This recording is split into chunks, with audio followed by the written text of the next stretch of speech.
Recording in progress. Good morning, everybody. Good morning. Good morning.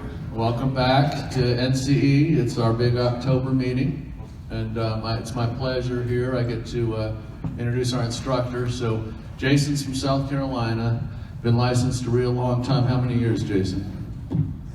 20? 15 maybe? 15 years. 15, there's no F in the middle of words, just in case you're wondering. Anyhow, he had a radio show. He's done all kinds of stuff. Unbelievable, creative, fun with the language that he talks about. You'll learn a little bit of South Carolina-ese while you're here. He, if you won't figure it out by the end, he went to Clemson University. So if any of you football guys have anything to comment about, he really likes that. Jason loves real estate. He's like most of us. That's all he ever wants to talk about. He also knows how to do things with notes and deeds of trust. You want to buy a house, you don't have any money. That's what Jason does. So he would like to see more of us do more stuff east of the Mississippi, and I agree with him, and I'm just thrilled that he came out west of the Mississippi to join us.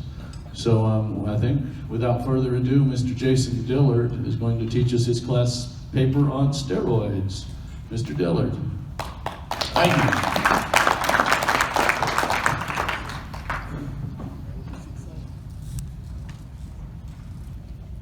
I just like to pause for a minute to see if anybody's going to say anything. Does Clemson have a team? You like the awkward silence?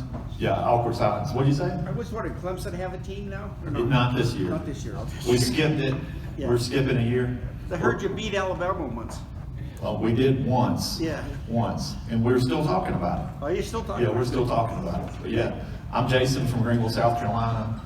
I specialize in doing a lot of stuff with paper. I've probably done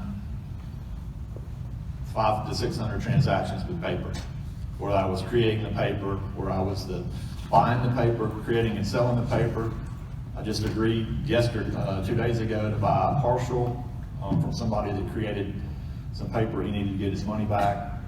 So this class is going to be about paper. At the beginning of the class, we're going to make it simple, but it's going to go really fast. So if you do not have a background in paper, we're going to speed right past you. We'll give you just enough to hopefully keep up, but this is an advanced class. So I'm an SEC. We have a great class in SEC that's a paper class. This basics. It's a math class, and it talks about how you can calculate yield, and it takes a whole day to do what we're going to cover in about 30, 45 minutes, just so you'll have a foundation. So I'm excited to be here. I've been up for about 7 hours now. So I called all my friends back out in South Carolina and tried to get them to talk to me this morning for no reason at all, because I've been awake for so long, because I flew in last night. So it's lunchtime for me, even though it's 9 o'clock for you guys. So happy to be here. If you have any questions during the class, you just raise your hand. This class could turn into not this PowerPoint. It'd be fine with me if we never use the PowerPoint. And we'll use it if we need it, but there's enough. I looked at what's in the book. There's enough stuff in the book that we could just use what's in the book to teach the concepts. Speaking of that, does anybody have a property they want to sell? I think I saw this hand go up first. What's your name? Dave, Dave, what's your property? 5 unit in Pueblo, What's the value? 450. Is there any debt on it? Yes, What's the debt? about 400. So you've got 50 in equity, It's for a client, not mine, but yes. and what's the cap rate? About a 6.5. And how much is the upside, if any? Not much, And why do I want to own this property? because it'll go up in value and it does cash flow right now. So I've got money coming in now and it's going to go up later. Right. And your owner, why are they wanting to get rid of this 50,000 in equity if they've got the upside and they have the cash flow? Well, they bought 3 units together in a package and they're selling 2 of the properties to keep 1. So, and they used a little bit higher. But they only have 50,000 in equity. Right. Let's get him a microphone real quick. Yeah, grab him a microphone, because Zoom, I just forgot, Zoom can't hear him, can it? Not without a microphone, no. Okay, He can't hear himself. so what is the owner trying to do with their 50,000 in equity? Well, with the 50,000, and I'm just saying that as a small number because she wants to get cash out on 2 properties to pay off the third. They bought 3 in a package, and they're downsizing the package to keep 1. Okay, so how much is the payment that she's gonna get rid of with that 50 grand? I don't know offhand. I'm Guess at it, use the swag method. 4,000. Not quite that much. How much is it then? 4,000. The payment for all 3 or 1? No, the payment she's gonna get rid of when she uses the 50 grand and pays something off. Yeah, I'd say probably 4 grand. 4 grand. Is there any reason, Wait, I didn't know that. can you think of any reason why she wouldn't be happy getting 4 grand a month until she gets her 50 grand? No, I believe, That would probably work for her, Yeah. because that gives her the same benefit as writing a check for 50. right. So can I make that offer? Can I offer her 4 grand a month until Yes, she gets you- 50 grand? yes, you can. 10 months to take 40, so that would be what, 52 and a half months? Is that, no, that's not even that many, 12 and a half months. Well, she wanted to pay other debt off, so I'm not sure. if Well, she she's would- gonna have the ability to make those payments, Yeah, so that would probably be almost as good, wouldn't it? yes. Okay, that's paper. So we just did, we talked to the first person that raised their hand, and I found a way to make an offer on that property. Who's got 50 grand to invest, but would rather invest 4 grand? How much is the cash flow on the property? I'm not sure. Like, do you know it offhand? Income's probably about 3,200, 3,500 something. Now you're. But Actually, no, I'm sorry, it's 5 units, it's a little over 4 grand. but how much is the debt service? It's eating it all up. So it's a break even. So let me ask you a question, let's make this hard, I went to Clemson. If your seller would rather, do you think your seller would rather get 4 grand a month instead of getting 0 grand a month? Yes. Oh, okay. I do too. I do too. And do you think it would make her mad if I made sure that that mortgage got paid until we got it refinanced and squared her away and got it out of her name? Would it be okay with her if I covered her Yeah, mortgage? she wouldn't for her? get mad at that. She wouldn't get mad? Yeah. Okay. So who's a taker for this with 4 grand a month? Nobody? Nobody wants free, hand the mic to him. Just remind people on Zoom what this is. On Zoom, this is a 50,000 in equity, break even, multifamily somewhere that he, Fiveplex. huh? Fiveplex. You got the 4 grand a month? Yes, And you'd be pleased going into this, assuming, yeah, and because of the upside. because of the upside. And what was the interest rate that you agreed to pay her? Don't know yet. We talked about it a minute ago, it was 4 grand a month until we got 50 grand. 0%. Do you like 0? I like 0. Did you realize, you didn't realize she agreed to take 0, but she's getting 0%, but he's borrowing it. If you do this deal, you're borrowing money at 0%. How many people in this room raise your hand and on Zoom, I don't know how you raise your hand on Zoom, if you've got a 0% loan? We want one. Okay?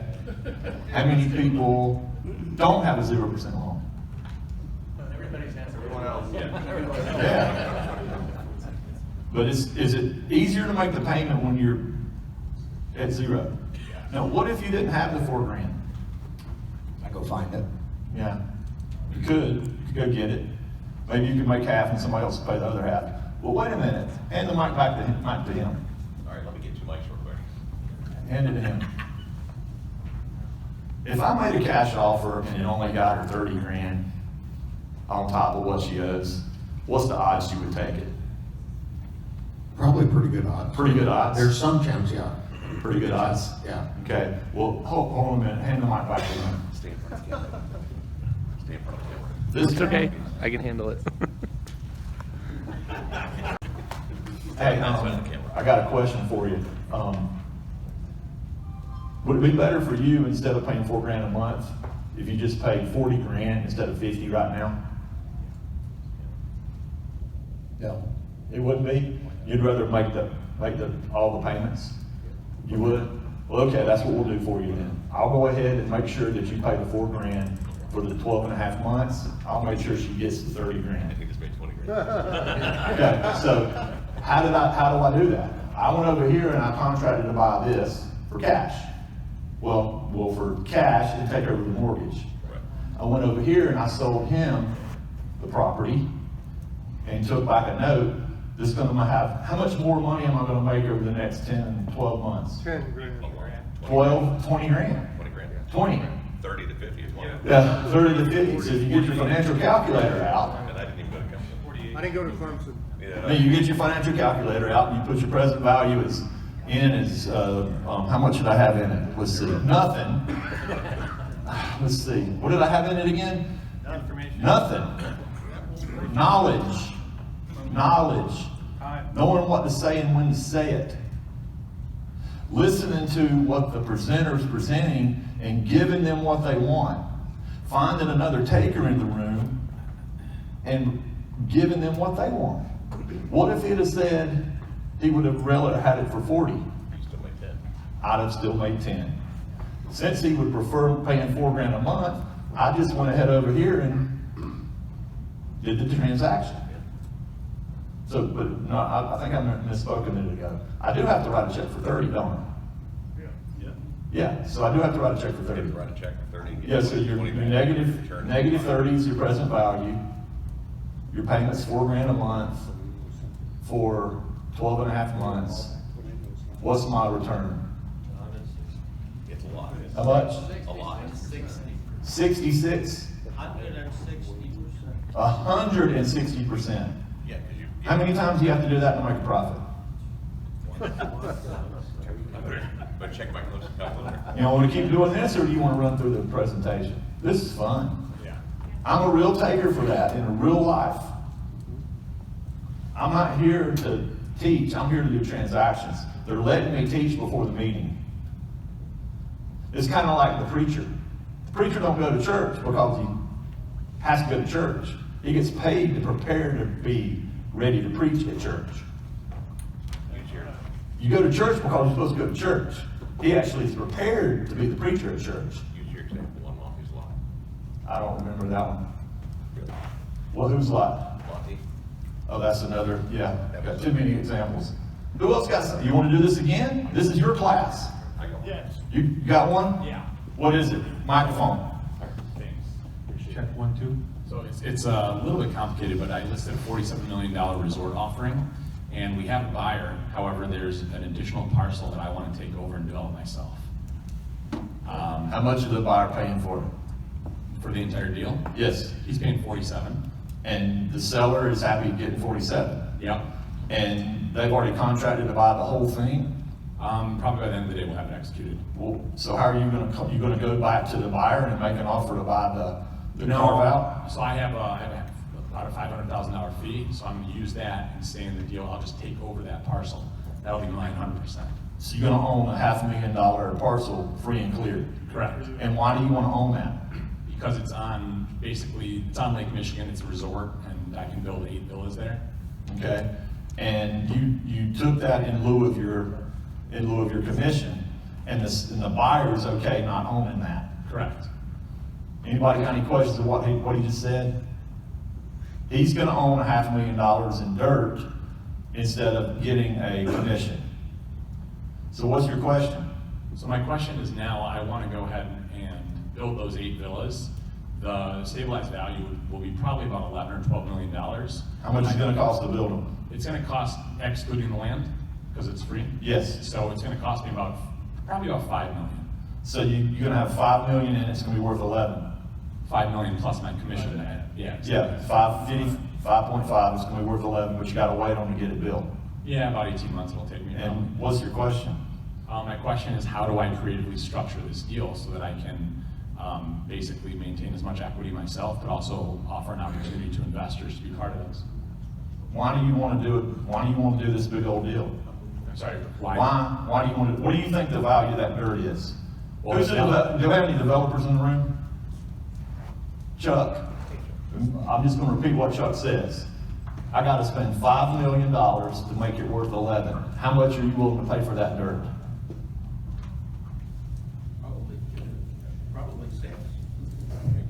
How much you willing to pay for just the dirt Just the dirt? to develop it? You're gonna spend $5 million on it, and you gotta buy the dirt, and it's gonna be worth 11. Would you pay $2 million for the dirt? Good. Yeah. Potentially? Yeah. Okay, so, My thought was actually kind of along that line. I wanted to get a construction perm loan. well, wait a minute. Do you like work? I don't like work. Do you like driving nails? No, I'm not. Do you like meeting contractors? No way. That's what he does. Perfect. Would you rather have $2 million now in the form of paper than that land? So it's a good question. This is irreplaceable real estate on Lake Michigan. Okay, it doesn't matter. Why? Because you just took 0 and turned it into $500,000, and I just showed you how to turn $500,000 into $2 million. I see. And you're moving on trying to think about building stuff. You're saying take the money and run. No, take the paper. And use it. Take the paper that he's gonna give you. He's gonna give you a $2 million piece of paper for your dirt, Okay. okay? Why, when you say piece of paper as opposed to $2 million cash? Because he's gonna have to put a construction loan on his land so he can build it. Okay. But he's gonna take you out in about 24 months. I see. Yes, you got $2 million in 24 months. Okay. Who has a property that's worth 1.8? You got a 1.8 property? Yeah. What is it? 14-unit apartment building. Does it cash flow? Yes. Is there any reason why you wouldn't take $2 million for it in 24 months? 24 months, that's a long time. What if you kept half the cash flow? If you kept half the cash flow and you got 200 grand more than it's worth, I would consider that, yeah. you would consider that? Yeah. How much is the cash flow? Pro forma is 17 grand a month. The cash flow Yes. is 17 grand a month. Yes. It's 6,500 a month back where I come from, that you get every month for 2 years, and then you start getting the whole 17. And it's a 1/8 property that you get the benefit from today. Right. He's waiting on Chuck to pay him off in 2 years. You already own the building. Who wants to buy a, that's a multifamily? Multifamily. Multifamily's hotter than fire, isn't it? Yeah. That's why so much. What's the So cap rate? that's why the 24 months is kind of, that's a Chuck, lot. can we get this done in 18 months? He says 20 months. Sure. You get 2/3 of the cash flow. Keep 2/3 of the cash flow. Yeah. Okay, 2/3 of the cash flow, get an extra $200,000. In the meantime, was there anything in the book that was in the 8 million range? I'm sure there's something. Was there something in the book, 8 million? Since you own his property free and clear, and you came in here, you had nothing, you're a taker for the $8 million asset already. How old are you? I just turned 38. Yeah, you're a young man. Wow. So you just took your $500,000. Now, you know all these deals won't happen for sure. You have to, one. well, but you gotta make sure he's gonna be the real taker and take you out. You gotta make sure that he's really serious. But guess what? You're a taker for that and everything else. Because you're spending that $2 million note. Who else would take $2 million in 2 years for what they have right now that's worth in the ballpark of 2? You would? What is it? Oh, I thought I'd take 2 million, but Blake Allen, I'm working with him, he's got $400,000 in lots. And how much are the lots gonna be worth? Probably not more than 400,000 for a long time. So I don't have a benefit there for me to pay for that, so he might, they might write in on the 400,000 lots, you might walk away. Let's see what that was. That was 400,000 in lots. What do you have? It's not what I have, I'm just wondering if you can just change the scenario a bit, because if he's gonna have to sit for 2 years, and he has potential of getting 5 million in 2 years, or selling the note now, getting 2 million in 2 years. He's not getting 5 million. He's gonna have to raise 5 million. He's gonna have to pull permits. He's gonna have to get approvals. Where is this? It's in Traverse City, Michigan. You're gonna have to pull permits. You can't dig holes in the ground right now because it's solid. I guess my question is, how can you turn that scenario instead of having to wait 2 years to get to 2 million, but get to 2 million today?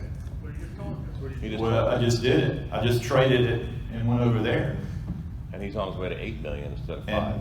And he's got no income on the dirt. But all of a sudden, he two steps it over here, and he's got half the income, or a third of the income, depending on what he negotiates. How much is the income on the dirt? Right now, the income is actually negative. It's a negative. And if he gives you a third of his income over here, that's more than zero. I use the chunka method. When I look at a deal, the chunka, y'all never heard of the chunka method? The chunka is, if the chunka coming in is bigger than the chunka going out, then I like the deal. Nothing going out, you got, whatever, 6 grand, 5 grand, 4 grand coming in. Got it? Yeah, thank you. Jason? I was thinking, why don't you draw that up on the board? Because I know a couple of guys I'm talking to having trouble just following this great, fairly easy three-way in your mind. So, Jason? I could put it on the board, or I could actually teach it in slow motion with these cards up here. there you go. Because that's one of the things I'm going to teach is one of the things I've already taught. The reason that I wanted this to happen is to show you there are deals in this room. When I looked at your book, I looked at one package and went, oh, I know what to do with that one. Next one, oh, I can do this with that one. Oh, I can do this with that one. Oh, I can do this with that one. The mistake you make when you can do something with every one of them is you give yourself too much work when you leave the marketing session, which is what I messed up on for a long time. So you have to kind of pick and choose and only put in your number on 20 things instead of 100 things. Yes, sir. Yeah, Jason, real quick. There's about 52 people in the room. There's 46 handouts that were given. So everyone has just been sent an email that has your handout, so you can follow along either on your cell phone or your computer. So let us know if you're attending education. We kind of use that as a gauge for handouts. Thank you.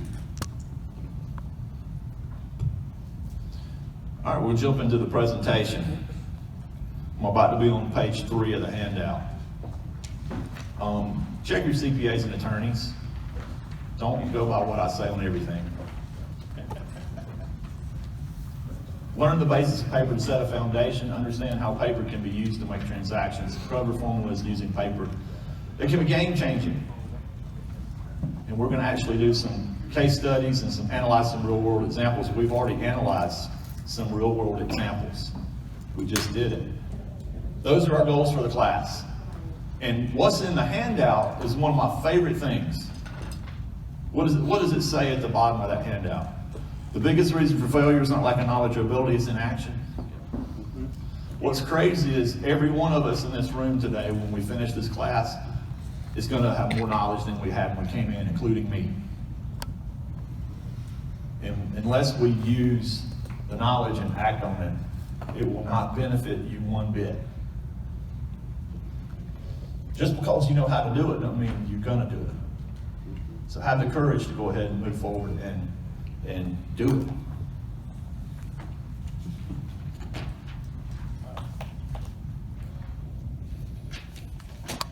Believe these truths for transactions. I'm locked up. I got a question real quick, Jason.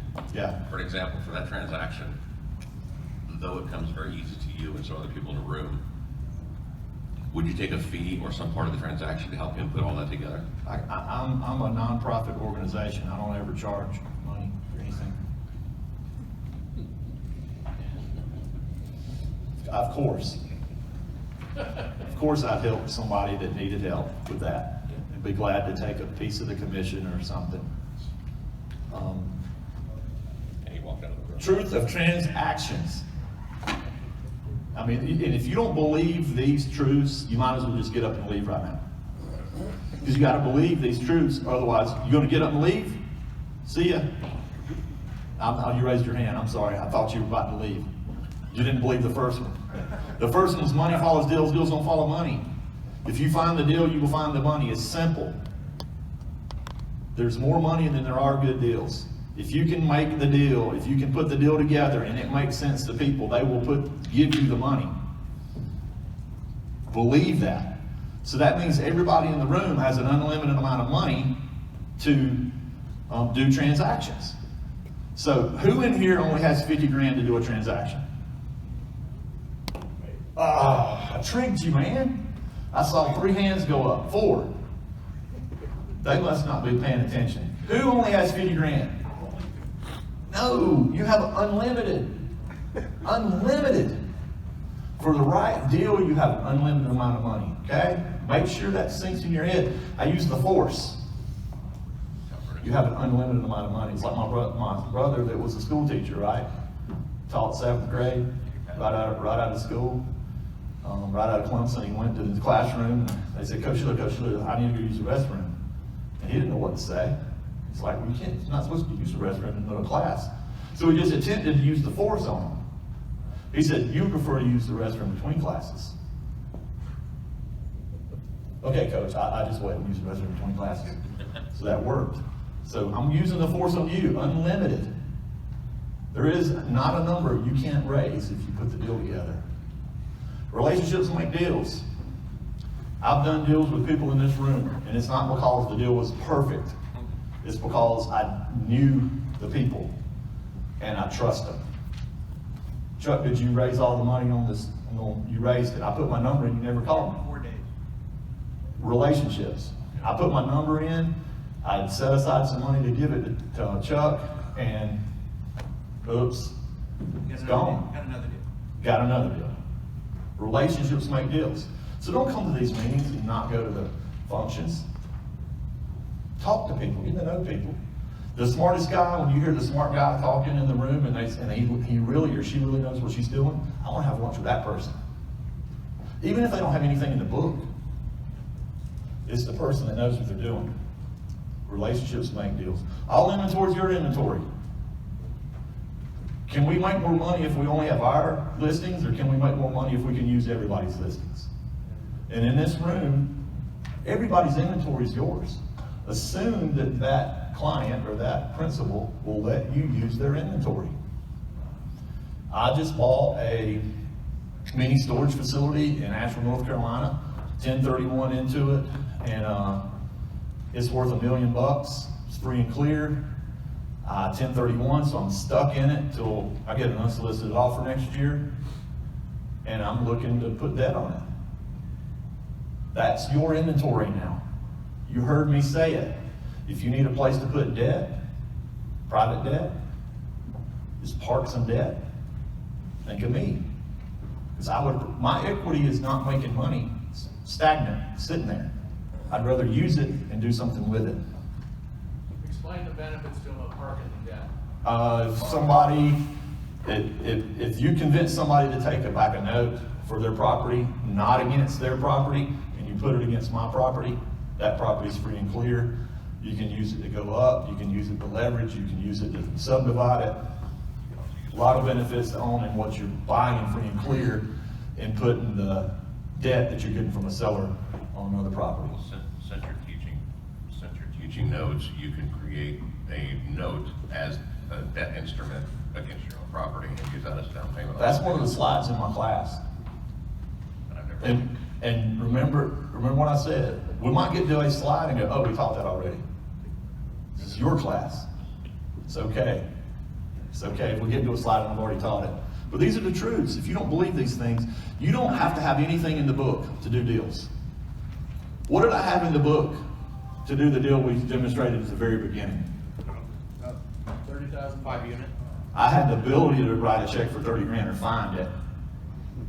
Since my return was 176, I could have sold that position for 35 grand or 40 grand and given somebody else. I could have had nothing and did that deal. So believe that you can do a deal even if you're not a person that has the cash or the money or the note or the property or the listing. You can do deals even if you don't have anything in the book. What you have to offer is your knowledge. Free and clear has power. If you see something in the book that's free and clear, it makes my heart beat a little quicker.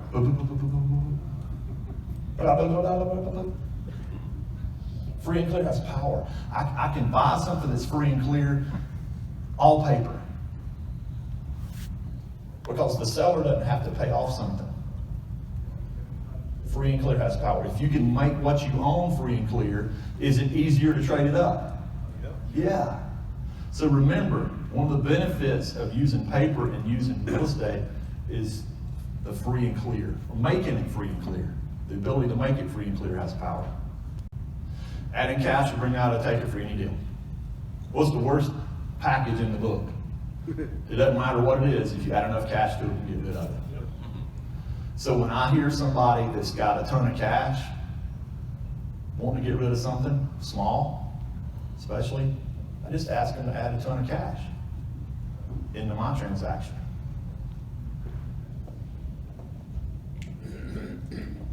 Path to cash is a huge benefit. If you look at in our book and it says benefits sought, what are some of the things it says? They want to go up, they want to go to cash, they want to go down. Well, if they want to go down and they want to go to cash, then I can trade them a path to cash and let them two-step into cash. So a path to cash has power.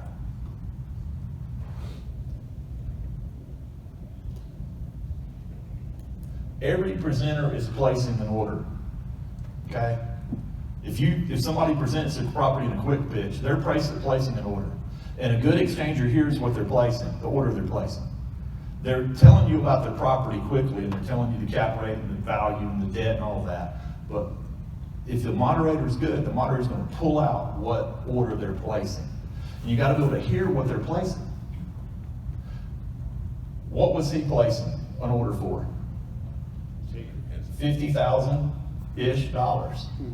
And getting me out for this payment. And he didn't say that. He didn't come on, I got a client, she wants 50 grand or maybe 30 or maybe 40, and she don't have to make a payment next month. He didn't say that, but that's what I heard him say. I heard that's what the experienced exchanger heard him say. Everybody's placing an order, every presenter. Yes, sir.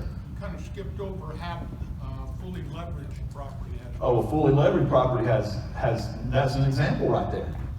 Her property's basically fully leveraged. She's going to be more motivated to get out of a fully leveraged property because there's no equity there. So there's a strong chance I can buy it subject to the mortgage, which is one of the slides. It's in there. One of the pages in the book. Yes, sir.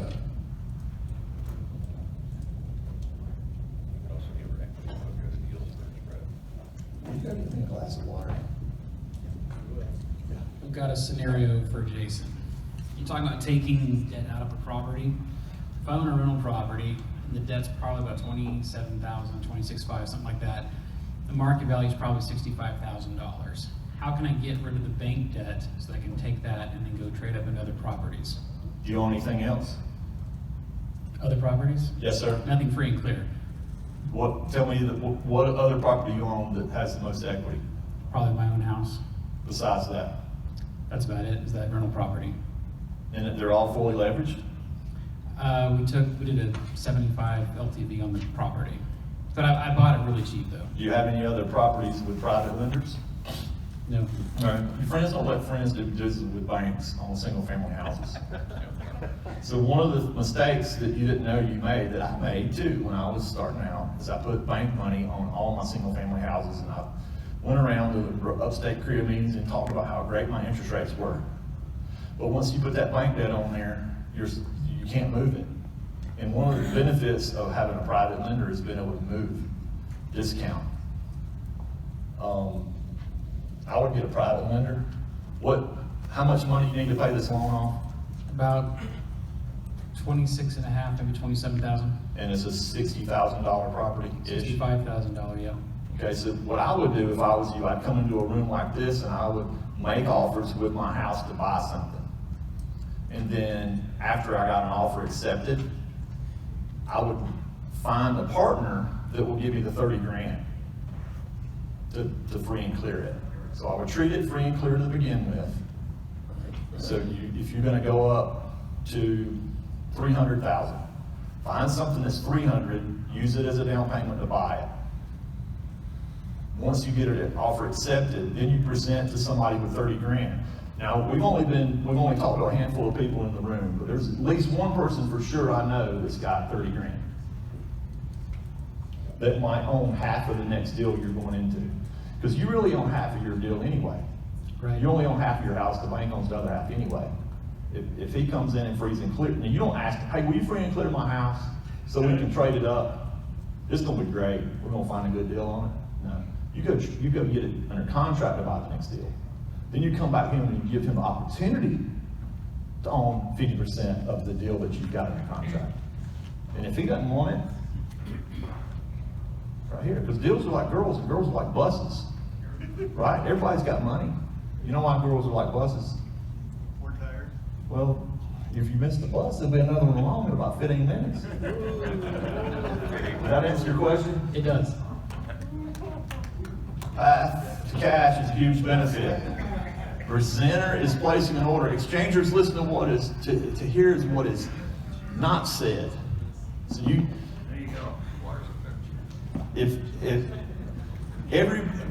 the first 3 or 4 years I came to these meetings and all I heard was the nuts and bolts of the deal and what the seller wanted. It took me a long time to hear what the presenter was really, what order they were really placing. What was not said. Why were they trying to dispose of this property? So you have to hear what's not said. Great exchanger playing chess, not checkers. Who likes chess? And you plan 3 or 4 moves ahead, right? Try to. Try to. So one of the examples in here is this was about 6 months ago, I sold one of my duplexes and the down payment free and cleared it, and I took back paper. Well, I don't want paper.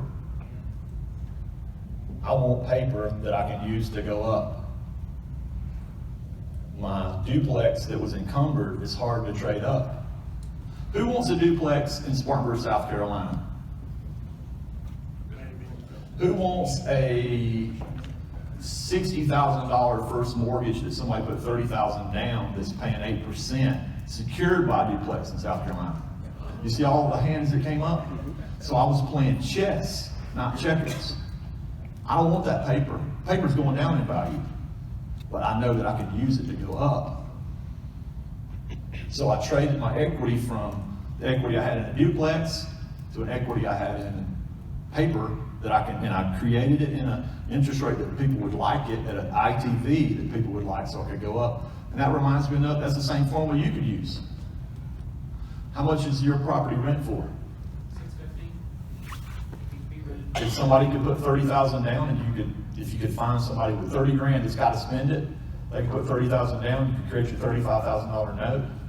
Now you're going up with your note into a smaller deal, but it's all yours. You follow that? You sure? You're the smartest person I've ever met, because the first person somebody told me that, I did not get it. If you got it, you're smart. That's another thing about this class. I'll say things you will not get it, and don't even try to think you're going to get it. You've got to hear it 2 and 3 and 4 and 5 times. It's okay. Took me that many times. So I'm not smarter than you. I just heard it enough times to catch it. That makes sense. So don't get discouraged. Knowledge without action is nothing. We covered that on the last page. And compound equity eclipses holds.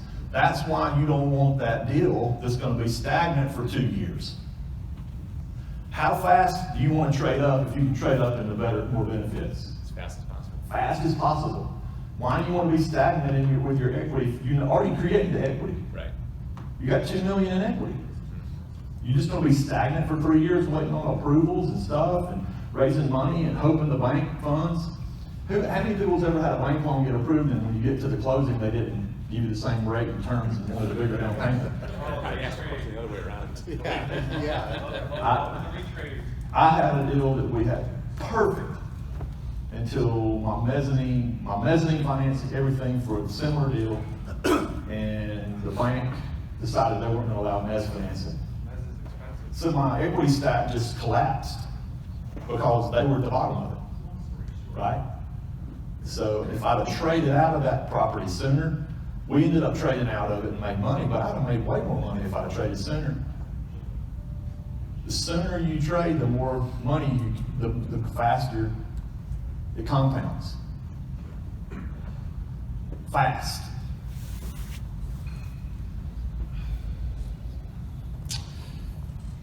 All right, look at this example on the bottom of page 6.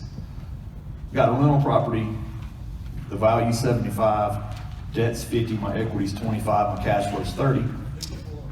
Page 4. It was a 6 before I put my glasses on. It looks a lot like a 6 right now. Well, there's a 4. It's like that's bar. Yeah, it'll be an 8 there later. After a couple bourbons. So you got a rental property, the value 75, the debt is 50, equity's 25, the cash flow is 300 a month. Then you got another rental property, the value is 200, the debt's 50, equity's 150, the cash flow is 300 a month. What is my equity's cash flow for each one of those? What's the answer to that question? 300 a month. What is my equity making? 300 a month. Zero. I think it's 0. My equity's making nothing. Every single month it makes nothing. It's stagnant. The deal you're in has cash flow of 300 a month. The fact that you got 25,000 in equity in the junker rental neighborhood, it just means don't trade up yet. What is the opportunity cost loss to not trade up on example 2? It's a lot, right? Because that 150,000 that you can use to go up in example 2 should make you more than 300 a month in the next deal. So I get this conversation, especially in my market. These numbers don't make sense for California market people, right? But in South Carolina, you know, well, I paid 50 grand for it, and it makes me 300 a month. Yeah, but what can you sell it for? Like, I can only sell it for about 50 grand. Great, keep it. Paid 50 grand for it, it makes me 300 a month. I can sell it for 200. Well, you repurchased it this morning for 200 then, didn't you? How many own single families? You got a single family owner here I can pick on? I've already picked on you. The hands go down. You got a single family house? First time here. Oh, when you get picked on? Yes. Well, pick up the mic. What's the value of your 3-family? 180. And what did you pay for it? I paid 180 for it. And how much could you sell it for today? How much can I sell it for right now? Yeah. I wouldn't sell it right now. What was the question? That wasn't the question. The question was how much could you sell it for today? Let me rephrase it. How much could you sell it for today? How much, if you put it on the market, would it sell for? I would love to make a profit off it. 200. You could sell it for 200? Yeah. Would you buy it again today for 200? No. Well, you just did when you woke up this morning, didn't you? Say what? You woke, is it on the market? No, it's not. Well, if it's not on the market and it's worth 200, you bought it for 200 this morning, why not put it on the market? How much do you owe on it? Like 184. Okay, so you'd rather have 16 grand in the bank than own this property? No, I'd much rather have it on the property. I mean, on the property. You'd rather own the property than the 16 grand in the bank? It cash flows now. No, it's not cash flow. Okay, would you rather have 16 grand in the bank or have a negative cash flow? I don't want a negative cash flow. So 16 in the bank. You would rather have 16 in the bank? I would too. So why did you rebuy it this morning? I should, right? You shouldn't. You should have already sold it. How long have you owned it? Only a year. How long ago could you have gotten your 16 grand back? Could you have gotten it back 6 months ago? Maybe the day I bought it. Thank you for letting me pick on you. Absolutely. You see what the point I made? Had no idea. Imagine if he had owned that for 10 years. A lot of times you get the conversation with it 10 years from now. He's owned it for 10 years, it negative cash flowed. It finally started breaking even. Now he's cash flowing like crazy. He owes 170, it's worth 300, and he's smiling ear to ear like he's a Cheshire cat. Cash flow, man, look at my equity. I got a PSA all the way. You know what a PSA is? I have the slightest idea what that is. I don't know either. Oh, that's not it. But I got all this equity, my banker likes it, my wife likes it. Look at this. But really, you could have used that equity and went up a long time ago. It had more cash flow, more depreciation, more appreciation, and maybe even in something with less obligations. So if you're an exchanger, the real estate's just a widget. What we're really trading is obligations and benefits anyway. Questions? Page 5. What is the formula? It's a strategy that will give the parties in the transaction a combination of the benefits they seek and or relieve them of obligations that are unwanted. Can I ask you a quick question? Yeah. So, What you're illustrating here, besides the teaching, which is amazing, is that there's a marketplace for trading paper, right? So aside from being at this conference, what's a way to access this marketplace? If I've got a deal. Just call me. You don't need to call anybody else. Should I use the force on you on there's always money for paper if it's structured correctly? Sure, sure. Yeah.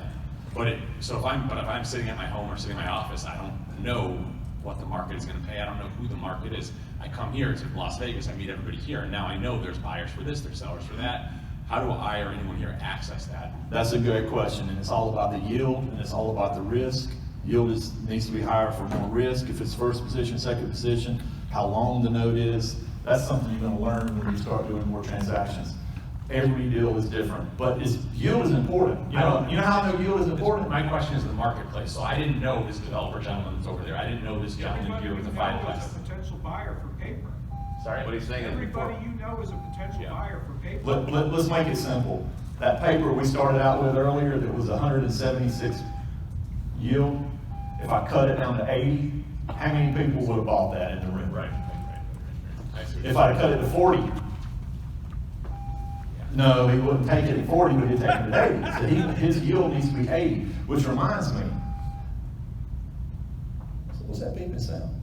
I pulled out in front of some people on the highway, you know, like when we merge, and the cop pulled me over.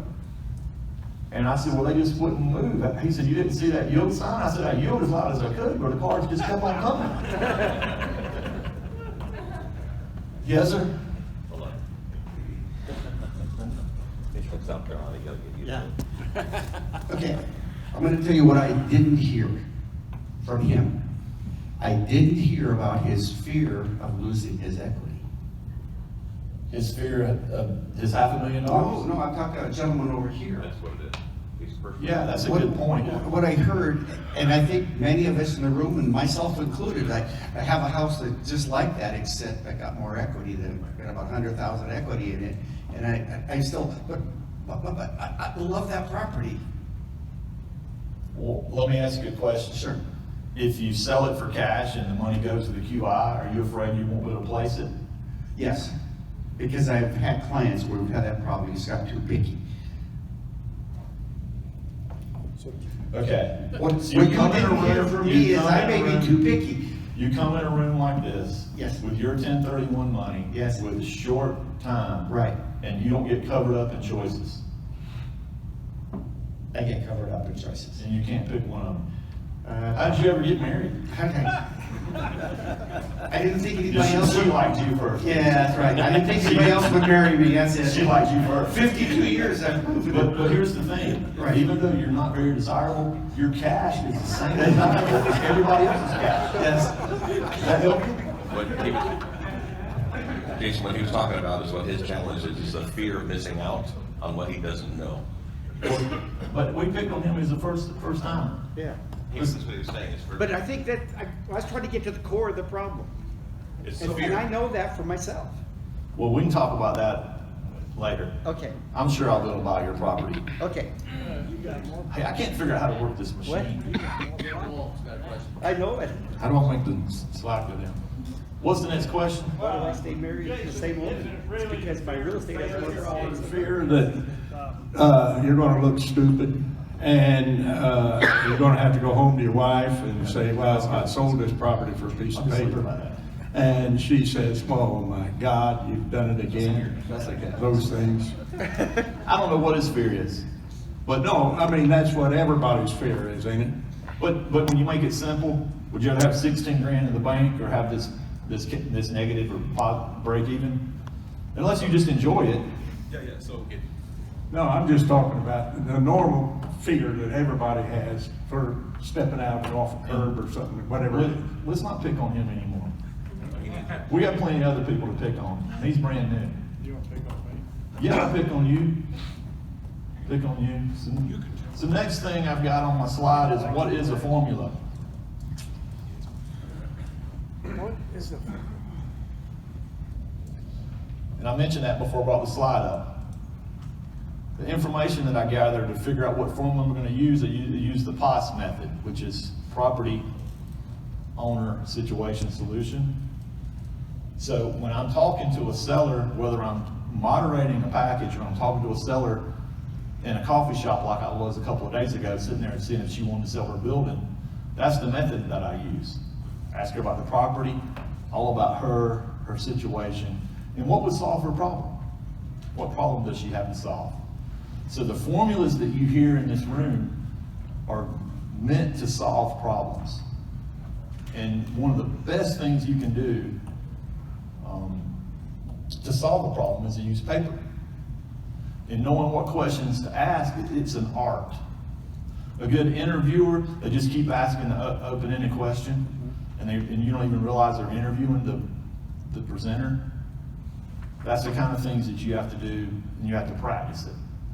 So every time I meet somebody that has anything for sale, I just start asking questions.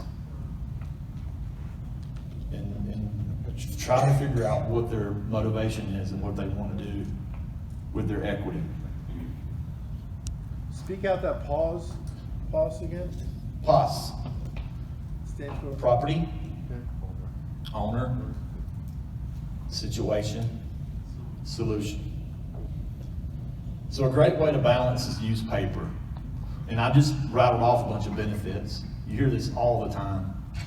What are the benefits of owning real estate? I'm just rattle them off right quick. Appreciation, depreciation, cash flow. Ability to leverage. Yeah, I can borrow against it. It's a tax shelter.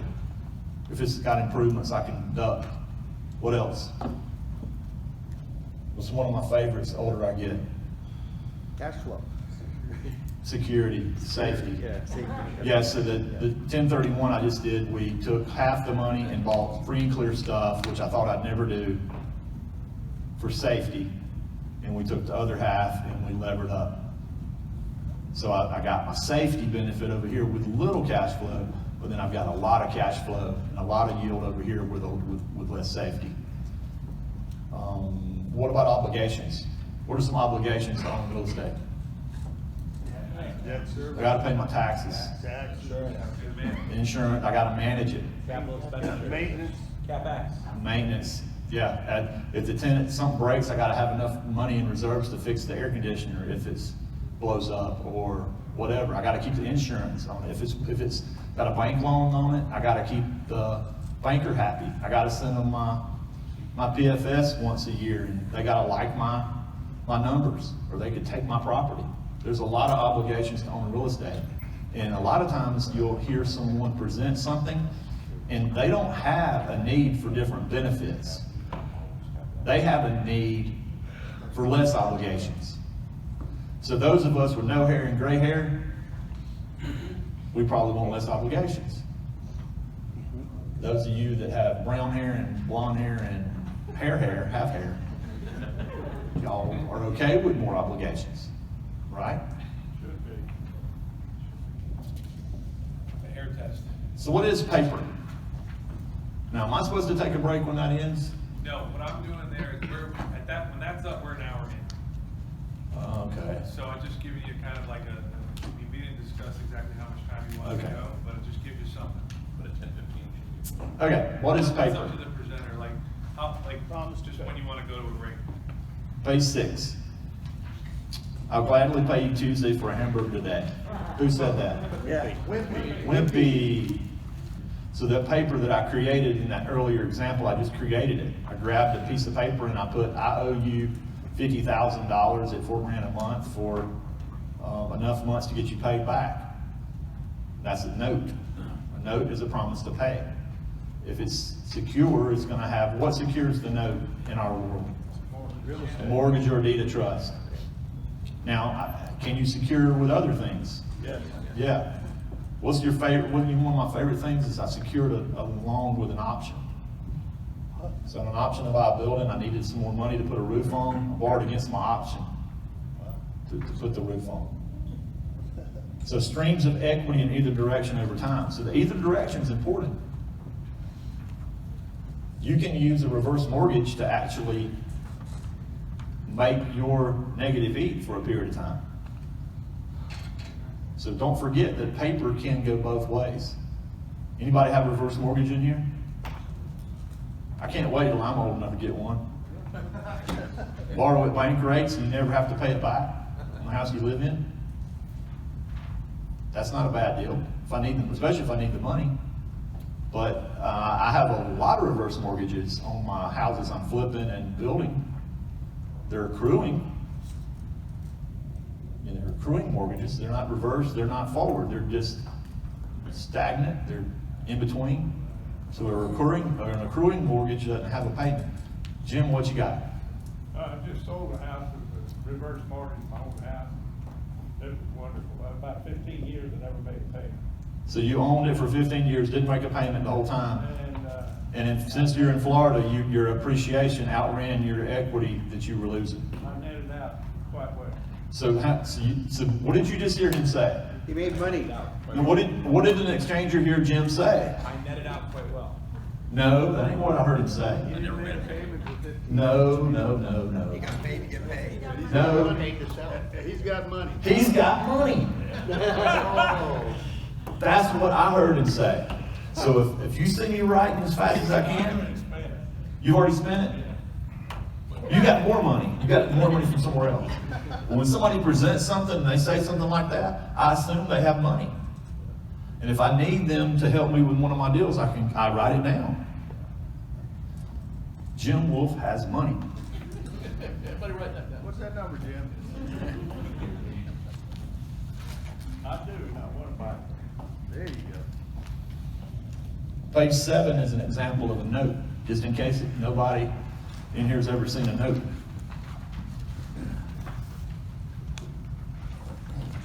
What's the monthly payment on that note? $0. $0 a month. Can anybody in here besides me afford $0 a month? So this is a deal where I'm building a house. It's a real live note. I just pulled it off of my email. So you borrow the money from a person, they get paid back a lump sum. It's like a CD to them.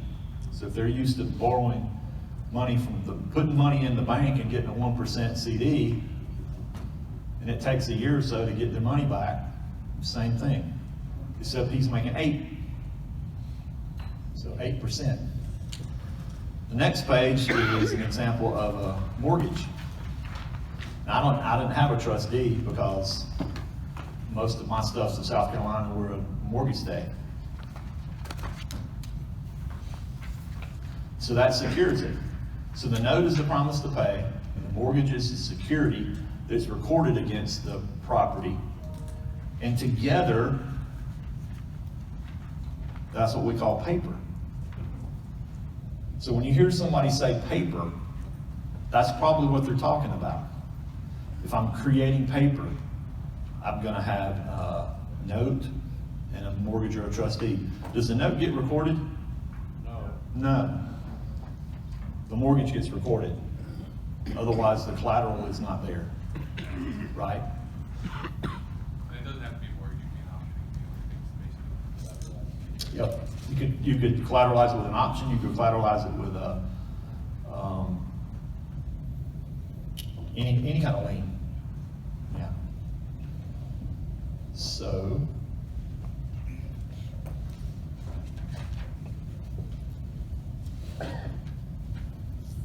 page 9. What to know about paper? Does paper have to have payments? No. Just had an example of that, right? Does the interest have to start at close? No. Ooh. You ever borrowed money from somebody and the interest didn't start for a while? Yeah. Especially with seller financing. And Mr. Seller, I need to borrow 100 grand from you, but I don't have it rented. It's gonna take me 3 months to get it rented, so I can't start making payments for 3 months. So you close, and 3 months later you start making payments. It gives you time to get a new family living in the house. Can the rate change? It's adjustable. Yeah, so you can make it really high in the beginning, low later. You can make it how you want to make it. A note is just malleable. Can you sell the paper? Yes. Yeah, one of my favorite things is to create some paper and sell it for a profit. Or borrow against it's another thing. And you can sell off some payments. Does everybody understand what a partial is? So, one of the guys in our local exchange meeting created a piece of paper for 70 grand, and it cost him 40 grand to create it. I bought a partial for 40 grand from him. I'm getting the 1,500 a month, and my yield is gonna be in the 20s, but he has nothing in it. He got a down payment when he placed the family, so he got 10,000 down. So he has nothing in it, he got 10,000 down. I have 40 grand of my money in it, but my yield is in the 20s. And once I receive my last payment, which I think I bought the first 30 something payments, he'll start receiving payments. So in about 3 years, he'll receive that 1,500 a month for another 2 years. It was a 5-year note. So you can actually sell off partials. Is a partial safer to the buyer, or is it more risky to the buyer? Safer. That $60-something thousand mortgage he assigned to me, even though I only paid 40 for it. The person that puts 10,000 down, they bought it for 70 something. I bought it for 40. I've almost got an investment of value at 50% because I bought a partial. It's safer. Also, that remainder, he's on the hook. The remainder is on the hook to make payments to me if he wants to protect his equity, that's in the rest of that note. That's true. And we talked about reverse mortgages. I could receive payments. So, and one of the things that I like to use on that deal, a deal like that, is we used to take houses subject to the mortgage, and I didn't have any money, but I would want to flip them. So I would just borrow small chunks of money in second as a reverse to cover the first. So if, let's say I got a payment of $2 grand a month and I don't have $2 grand a month, well, I'll let Ed Berlinski lend me $2 grand a month in second position, but I'll pay him 24%, which sounds really expensive, but it's not that expensive. It's only going to be out for 6-8 months. What's 24% on $2 grand a month? It's 2%. What's 2% of $2 grand?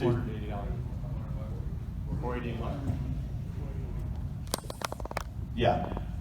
And in a flip deal, if I'm going to make 50,000, 60,000, it doesn't matter that much. It gives him a really good return because he's in second. It's a little bit riskier for him because he's in second.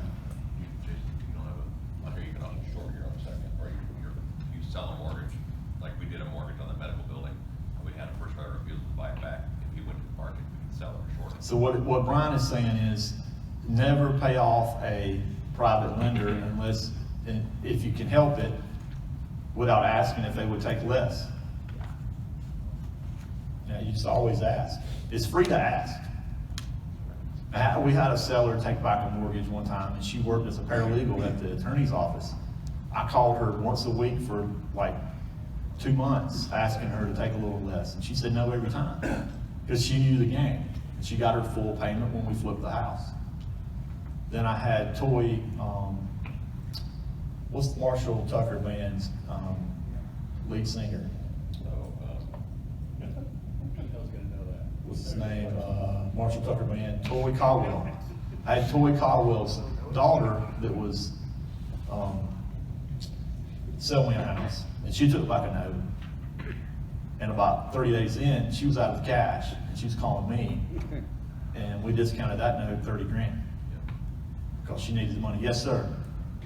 I believe that if you have a private lender, somebody you've cultivated locally,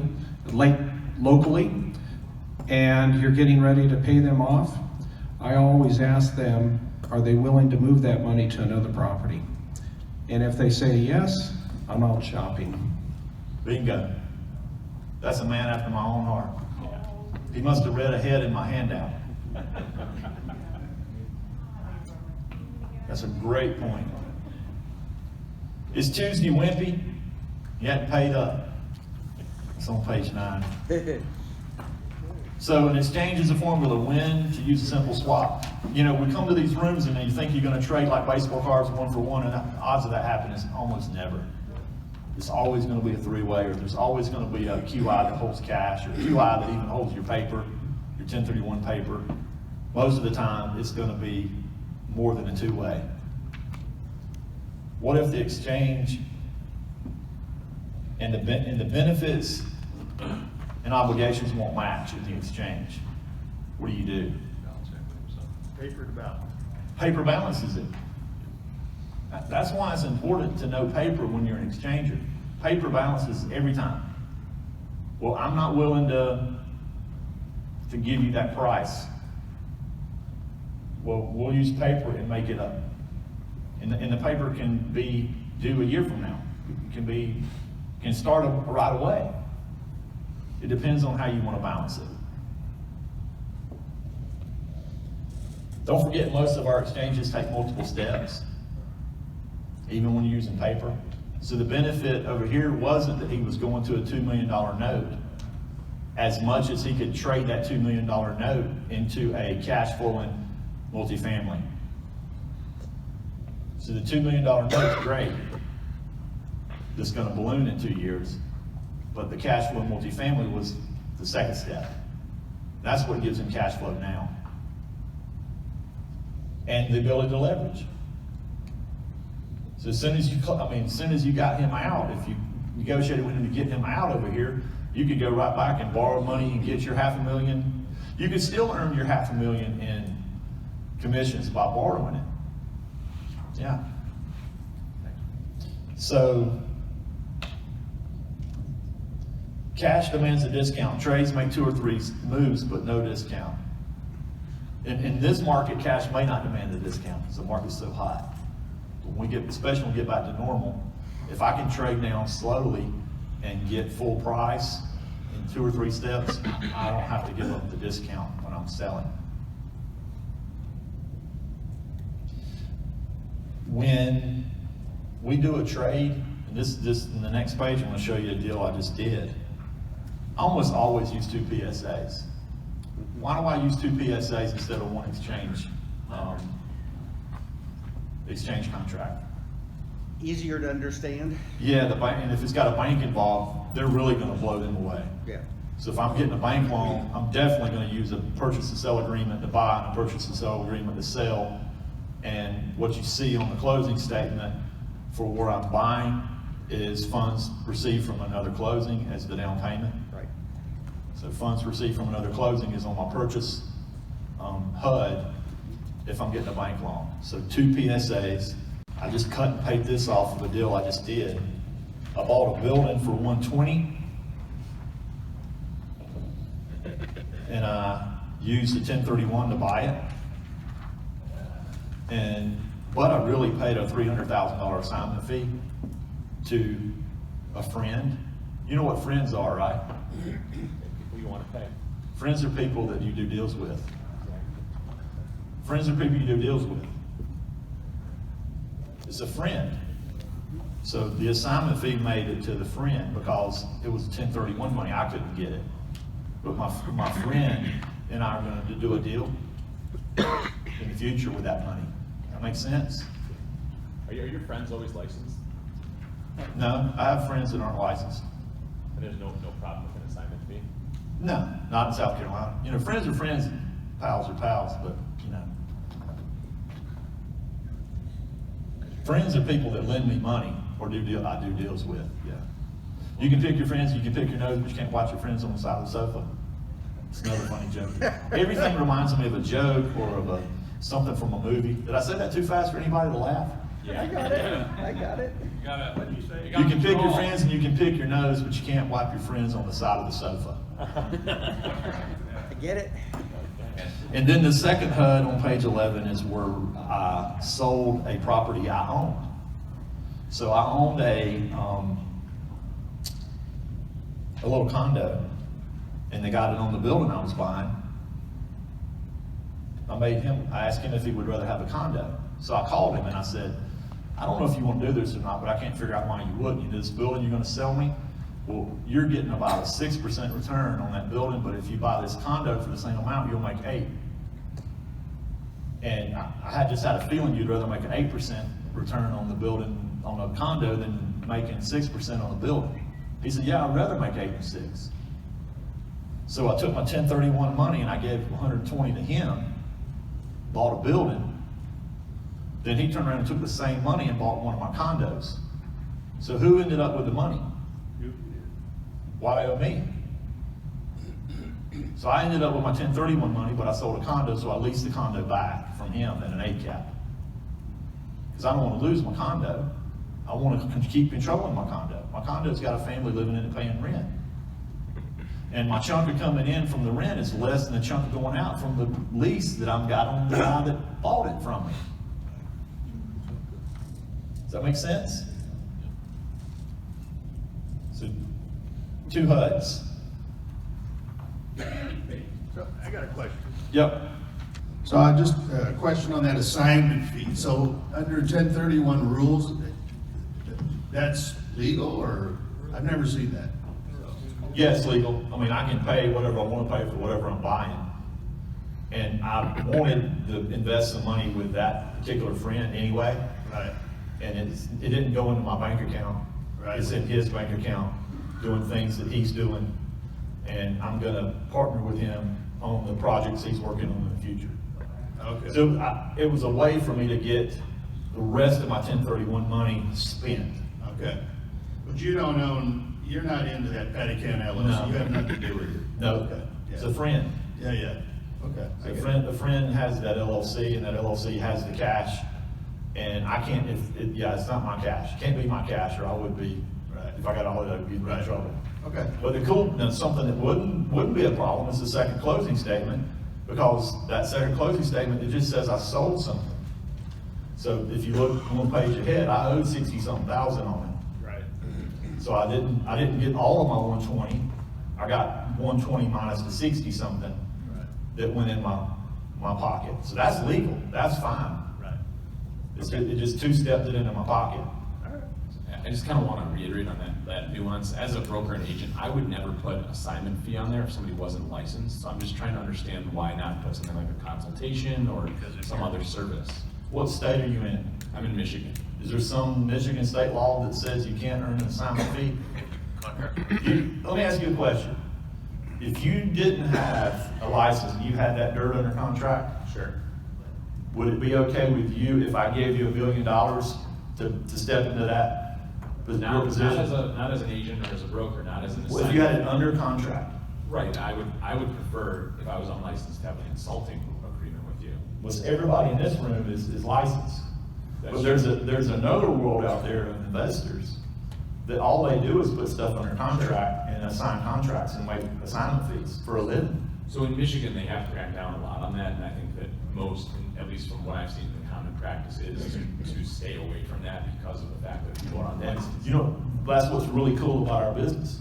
If we don't feel comfortable doing it, just don't do it. Right. We don't work for anybody. Yeah. We can look ourselves in the mirror. You know what? I don't think I'm gonna earn an assignment fee with that LLC because blah, blah, blah. And I can structure it differently. And it depends, and you know, you call your CPA, that's another thing. Every time I make an offer that's creative, one of the first things I say is, will you call your CPA and get his and her advice before we have our second meeting? Yeah. So, I made a living earning assignment fees before I got my license, unlicensed. So that's why I have a different opinion. There's no wrong opinion. Ed? Do you have a checkbook IRA? I don't have a checkbook IRA. Do or don't? I don't. I have a Roth IRA that's with Equity Trust, and I haven't slowed down enough to turn it into a checkbook IRA, but that would be really cool to have. I'm just curious because you do. I'm just curious because you are deep into many, many transactions with your IRA, and it seems like it would be administratively easier for you to.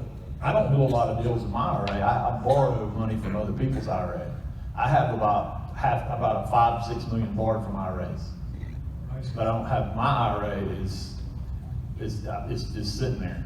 I should be doing more with it. Yes, in the back? No, I thought I saw a hand go, yep, what you got? After this question, we'll take a break. Can you go back to the example of the exchange that you did and how there was that assignment for 300,000, there was a credit for 421? I mean, you lost me there. How you did It was 420 in my 1031 that I had to spend cash. I contracted to buy the building for 120, but I didn't. I had my friend contract to buy it for 120, and then my friend assigned the contract to me. So when my QI sent the money, the QI sent the 420, and the 300 went to the assignment fee, which went to Pelican. The 120 went to the seller. I now own the building. I own the building now. But that same 120 came on that exact same day on this, in a closing statement right next to it. He bought a condo from me. So I sold him a condo leased to buy. And I bought a building from him. By the way, that building, I sold him that building 3 years ago for 100. I bought a 1031 into that. You want to really get confused? I 1031 into that building 3 years ago for 300. I needed some money to do another deal. Well, one of my friends had 100 grand. So I sold him the building for 100 grand. And I leased it back at a 6 cap. Well, then I had another 1031 this year, and I decided to buy the building back. Now I'll sell you the building next year if you want to, and then buy it back from you a couple years from now. I end up owning the same stuff over and over again, depending if I'm gonna raise money or not. I don't use a bank unless it's a big transaction. We're closing. Ellie's awesome. Ellie's in the room where we was. Yeah, we're closing today on a multi-industrial building, 2.35 million. Ellie's helping me with, but that's our bigger stuff. We use people in the retirement accounts for the little stuff. Did I answer your question? No, but it's okay. I feel like a failure. It's okay, no, don't worry about it. I'm new to this and I'm learning this. You gonna be at the meeting all week? Yes. Well, just come ask me and I'll be glad to try to re-explain that to you. I will. All right, it's break time.